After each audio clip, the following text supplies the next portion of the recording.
It's 2030, and American special operators are on a secret mission in Eastern Europe, and things are about to go very wrong. All of a sudden, the team's GPS systems go offline. They find that they can't communicate with home base, which means they have no air support at all, but it's about to get even worse.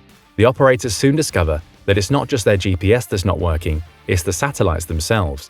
It's as if they've just disappeared. In fact, they have, because the systems they relied on were just blown out of orbit by the Russians' new satellite-killing missile system, the S-550.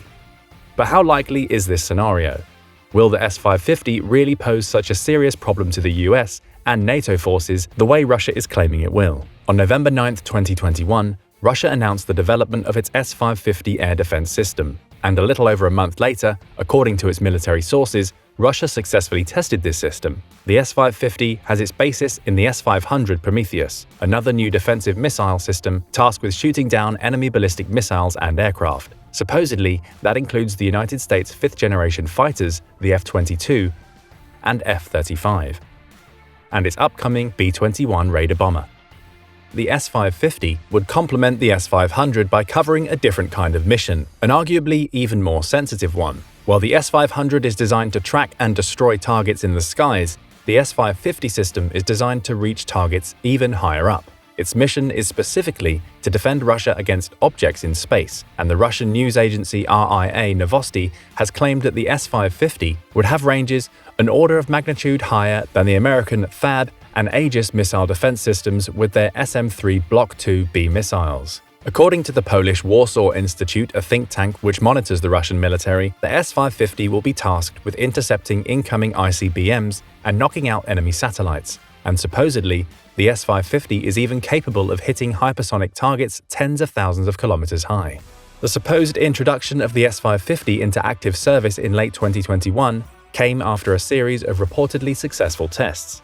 One of these tests included the shooting down of Cosmos 1408, a defunct Soviet satellite that had still been in orbit. But according to the Russian media, the S-550 wasn't made to blow up other countries' satellites at all. TASS, a Russian news agency, quotes one of its defense experts as saying that the missile's true purpose is to physically destroy the warhead of its targeted missile, preventing a nuclear blast. That defense expert, Dmitry Litovkin, also noted that this principle would be in contrast to earlier, Soviet-era anti-ballistic missile systems, which were designed to intercept incoming ICBMs with a counter-nuclear blast. The new S-550 would instead work as a purely kinetic intercept, meaning that it would have to be far more precise. And although there would still be radiation from the fragments of a busted nuclear warhead, it would be far less destructive than an actual nuclear explosion. Although both the United States and Russia possess anti-ICBM defense systems that have this capability, the missiles that they currently employ are not mobile. Instead, they exist in stationary silos, which are easy to target in a first strike, especially with satellite precision. Because the S-550 is mobile, it will be harder to target and easier to hide. While it would be wise to be skeptical about the validity of the claims, the S-550's presence is a sign that the Russian military establishment is keen to develop space defense and anti-satellite capabilities, and that's something the United States will need to take seriously, because its premier position in world politics is very much dependent on its GPS satellites. But what is the American GPS system, and why is it so important? America's GPS consists of a 24-satellite system across 6 orbital planes. There are a minimum of 4 satellites in each orbital plane.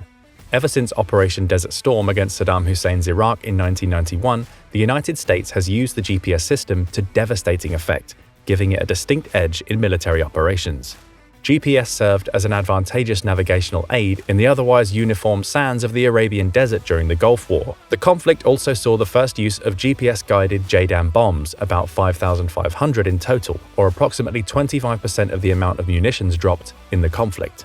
The spectacular success of Desert Storm proved the concept, and since then, the GPS system has embedded itself at the heart of the United States military. It is the cornerstone of navigation for the Air Force and Navy and is critical to the command and control systems. Through the use of GPS, commanders know the most precise place to send supplies, soldiers and Marines know exactly where they should be and when.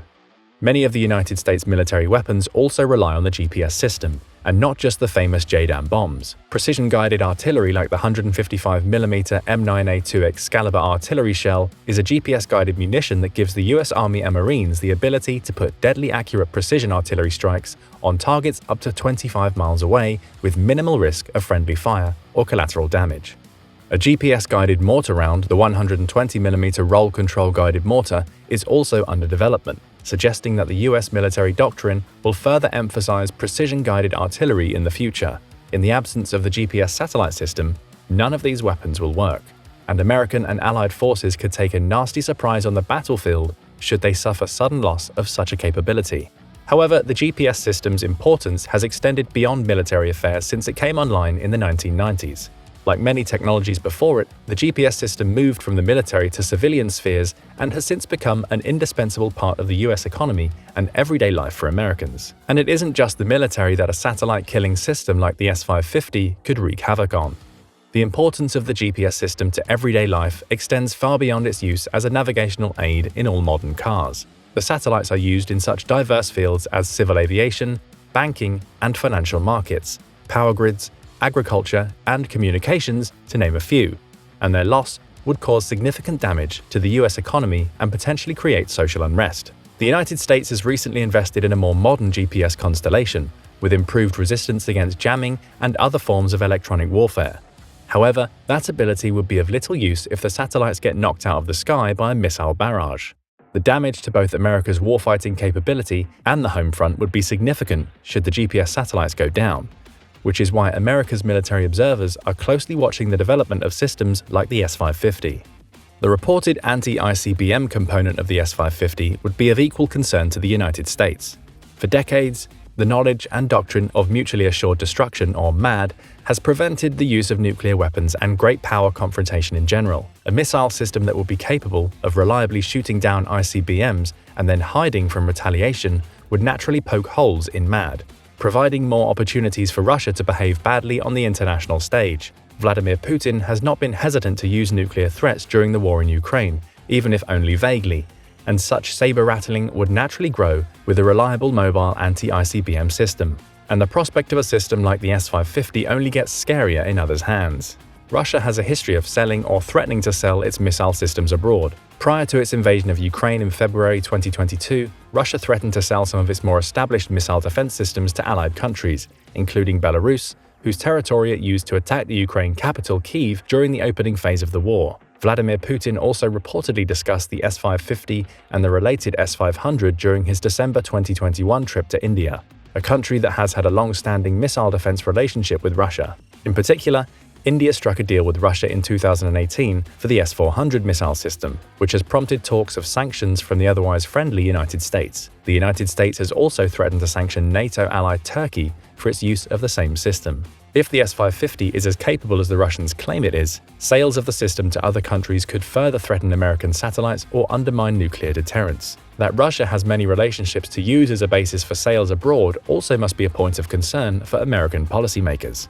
The S-550's arrival shows that the ability to both attack and defend satellites will be a critical part of warfare in the future. Without satellite surveillance, communication, and coordinates for precision weapons, modern armies will operate blindly and dumbly, with a significant risk for chaos on the home front as communication and navigational systems that modern life depends on suddenly goes out. Meanwhile, the end of the importance of traditional ballistic missiles will put further emphasis on the development of hypersonic glide vehicles that are far more difficult to shoot down. If the S-550 is as effective as Russia claims, it will add further incentive for countries to develop hypersonic glide vehicles that have a more unpredictable flight path, which will help them to evade missile defense systems. This is a race that the United States currently lags in, which would again give it a reason to be wary of Russia's new satellite-killing missile system, if it works as advertised. While many details on the S-550 remain unclear, given Russia's track record, such claims must be taken with several grains of salt.